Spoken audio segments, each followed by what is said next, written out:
palabras de amor que simbolizan la vida.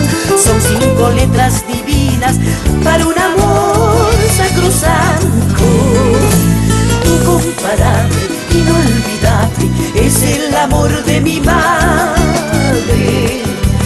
En esta vida, madre una sola, y como ella ninguna. Madre, madre, ¿cómo escuchar tu voz? Madre, madre, ¿cómo escuchar tu voz? No sabes cuánto, linda, linda, tu presencia me hace falta. Tu gran cariño, sabios consejos que jamás he olvidado. No sabes cuánto, mamita linda, tu presencia me hace falta. Tu gran cariño, sabios consejos que jamás he olvidado.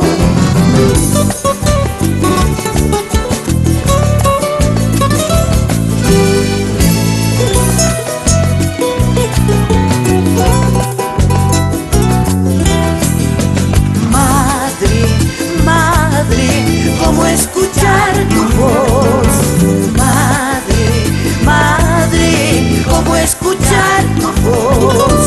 No sabes cuánto, mamita linda, tu presencia me hace falta.